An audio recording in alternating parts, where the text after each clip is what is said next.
Hello my fashion lovers, I'm back with a new fashion video. So Veekee's 30th birthday soiree was held recently and had all our favorite fashionistas in attendance. The lavish birthday bash, which caused a media frenzy, was accompanied by some really interesting fashion moments. I currently have a video on my channel where I reviewed some of the looks we got at the soiree. In today's video, let's see some of the other looks I was unable to cover in my previous video and rate them on a scale of 1 to 10. The dress code for the event was couture and high fashion and the colors were black and gold. Let's see how they interpreted the theme and pick the best and worst look.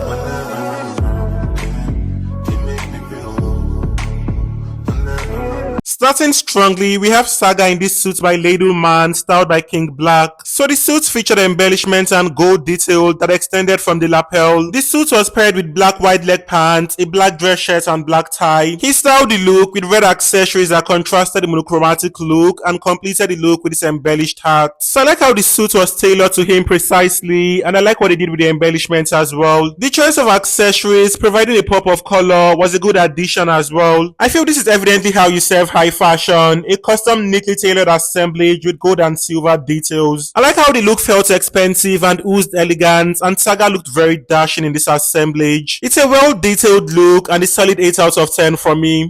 Next we have Liquorose serving black and gold in this ensemble by Erica Moore. So the bodice and sleeves were made of velvet and this see-through fabric that gave the illusion of cutouts at the bodice and sleeves. The lower part was made with this soft shiny gold fabric and was ruched at the waistline. She styled the look with gold jewelry and crowned the look with a gigantic hat. So I like how she executed the theme so literally, cause we see black, we see gold, and she was serving high fashion. I also like the theatrical situation she had going on with the hat, and this entire ensemble was so sleek. I feel like I preferred a different silhouette for the skirt to complement the sultry situation she had going on at the bodice. The overall silhouette was not very flattering in my opinion, and I'd preferred if the look was entirely black and had a mermaid silhouette and was styled with gold accessories. Anyway, she was still very much on theme and looked very bold, and I would rate this look a solid 7 out of 10.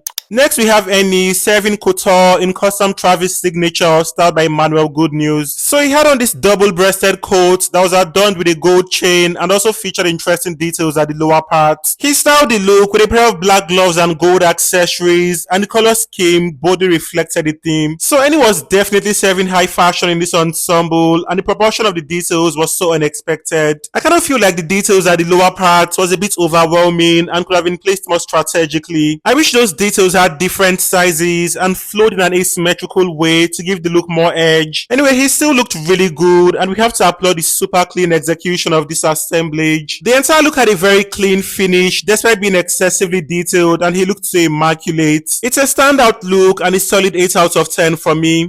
Next, we have Stan Nze in this all-black ensemble, embellished with beads and gold buttons. So he was serving monochrome in this double-breasted jacket with exaggerated collar paired with matching pants. He styled the look with a pair of black patterned leather shoes and silver jewelry, and the entire look was quite simple and edgy. So I like the unique structure of the jacket and how he splattered gold buttons to reflect the theme. I also like the beaded pants and accessories, and the entire look was giving stylish villain. My only issue with this look is the fact that the fabric was creasing and looked a bit rough. I wish the look was steamed properly and had a smoother and more appealing finish. I would rate this look a solid 7. He was also there with his wife, Blessing Nze, who had on this number by Black Queen Couture. So the look was styled by P. Aries and featured this floor-length mermaid gown. The gown had this wet-looking ruched fabric at the bodice, alongside purple rosettes and black feathers at the skirt. So I feel the look had so many striking details, and that sort of took away from the look. The stuff at the bodice was giving rumpled pillow and should have not been there. The look would have been way better with just the other details and complemented her husband's look better. I feel her look was giving prom vibe with the structure, fabric and chaotic detailing. I really like her glam though, especially the half up half down and how it softened the look a bit. I'm not the biggest fan of this look overall, so I'd rate this look a solid 4 out of 10.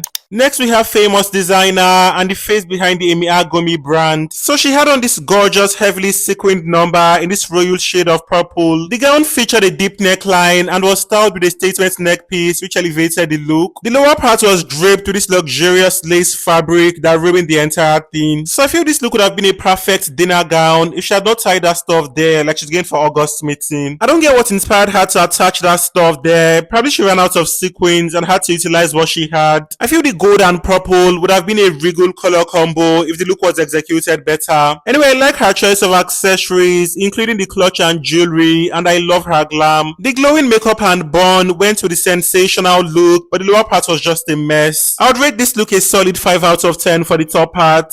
Next, we have famous chef Hilda Baci wearing Evelyn Mate. So she had on this fitted embellished number with a high neckline. The top part of the dress was tailored with this lilac silk fabric that contrasted the bodice downwards. She styled the look with few silver jewelry and strappy heels and completed the look with a dainty beaded handbag. So I don't get why so many of them wore purple, if it was coincidentally or part of the dress code as well. I don't know if Veekee sent different dress codes to all of them, because a few of them have made mention of different things as the dress code. Anyway, dress code or no dress code, Hilda looked exceptional in this dress, and I love the high glam. I also like how flattering the fitted silhouette looked on her and was perfect for her body type. The rich shade of purple also complemented her complexion, and the clean side parts bun completed the look well. It's an exquisite look overall and an 8.5 for me. Next, we have Hawa in this flamboyant princess dress by Lasosa. So the gown was made entirely of this sort of iridescent purple fabric and had a fluid silhouette. The dress was ruched, pleated and ruffled from the bustier to the hem, which improved the texture. She styled the flamboyant number with dainty jewelry and this light peachy scarf. So it's a very whimsical look, and Hawa exuded so much grace in this ensemble. I feel nothing looks more regal than a rich shade of purple on a dark-skinned person, and the flamboyant silhouette made the gown even more regal. I also like her modesty and how she styled the look in a very laid-back way. The look was not particularly on theme, but it's still a splendid look, so I'd rate this look a solid 7.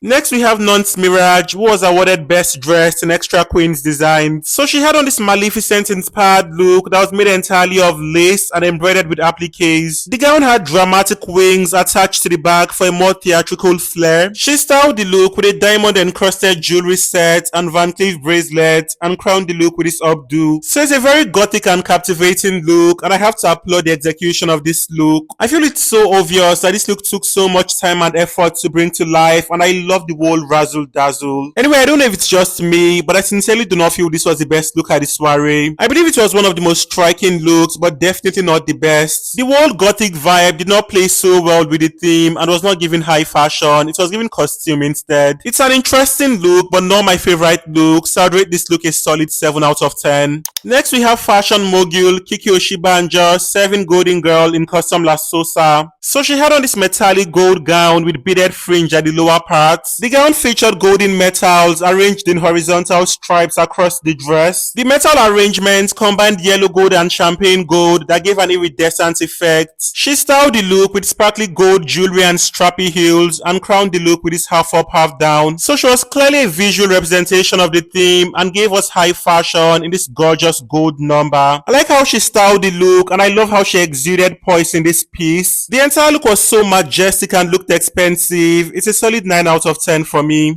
Next, we have BBN star Nelly in this look styled by her go-to stylist, Miss Flora Shaw. So she had on this bedazzled dress with a sparkly gold bodice and a shiny gold skirt. She styled the look with a gold purse, a pair of gold earrings, and a gold Van Cleef bracelet. She also completed her look with a sleek middle part half up, half down, and a glowing makeup. So it's a quite simple look, nothing extra, but still very beautiful. I kind of like what they did at the waistline, and I also like how she styled the look. She looked so radiant in this dress, and I would rate this look a solid 7 out of 10.